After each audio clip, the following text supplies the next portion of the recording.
দুধ দিয়ে এত মজার একটা ডেজার্ট তৈরি হবে আর এটা বাচ্চাদের অনেক অনেক পছন্দের এবং বড়রাও কিন্তু অনেক পছন্দ করবে।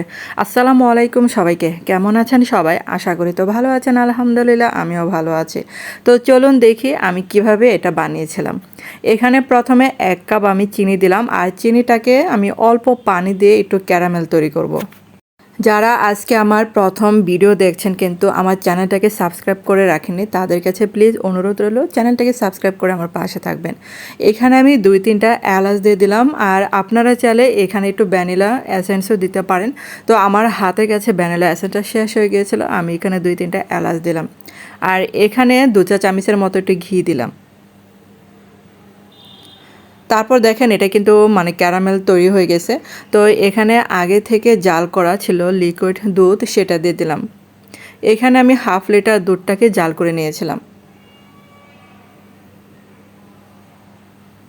আর এটা কিন্তু অনবরত নাড়তে হবে, নাড়তে নাড়তে দেখবেন যে ক্যারামেলটা গলে দুধের কালারের সাথে মিশে গেছে।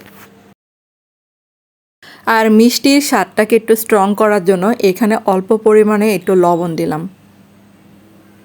আর দুধটাকে ক্যারামেলের সাথে আমি আরেকটু জাল করে নেব ভালো করে। আর এই যে এটা কিন্তু জাল হয়ে গেছে।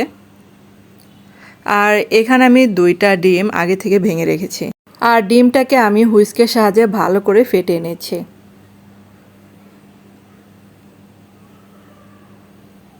আর এটা কিন্তু ফেটানো শেষ। আর এখন এই যে আমি ক্যারামেল যে দুধটা জাল করেছিলাম সেটা দিয়ে ভালো করে অনবরত এটা মিশিয়ে নিচ্ছি।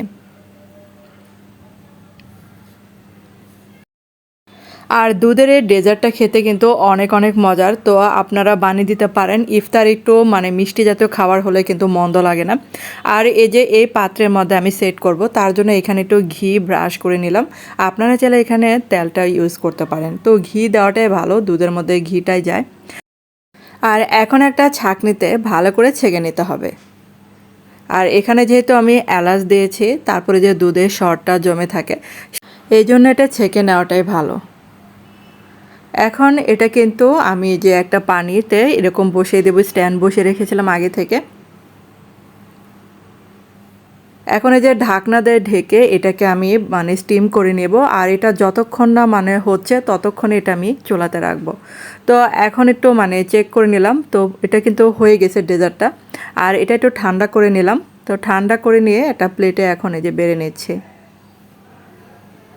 আর আমার এই ভিডিওটা বন্ধুরা যদি ফেসবুকে দেখে থাকেন তাহলে অবশ্যই কিন্তু এটা লাইক দিতে ভুলবেন না। আর এটার উপরে একটু এই যে আমি ড্রাই ফ্রুটস যে বাদামটা থাকে একটু উপর দিয়ে পরিবেশন করলেন। তারপর যে একটু কেটে নিয়েছি, আমি কিন্তু ওই সাইডটা একটু কেটে নিয়েছিলাম আগে থেকে। তো হয়ে গেল আমার এই ডেজার্টটা। তো আপনাদের কাছে কেমন লাগলো অবশ্যই কিন্তু কমেন্ট করে জানাবেন। আমার বাচ্চারা তো অনেক অনেক মজা করে খেয়েছিল এই ডেজার্টটা। তো আপনারা কিন্তু বানিয়ে দিতে পারেন, ইফতারও একটা ডেজার্ট আইটেম থাকে। তো এটা ঈদের সময় কিন্তু বানাতে পারেন। আর ভিডিওটা যদি ভালো লেগে থাকে তাহলে কিন্তু একটা লাইক দিতে ভুলবেন না। ধন্যবাদ সবাইকে এতক্ষণ আমার ভিডিওটা দেখার জন্য। ভালো থাকবেন, সুস্থ থাকবেন।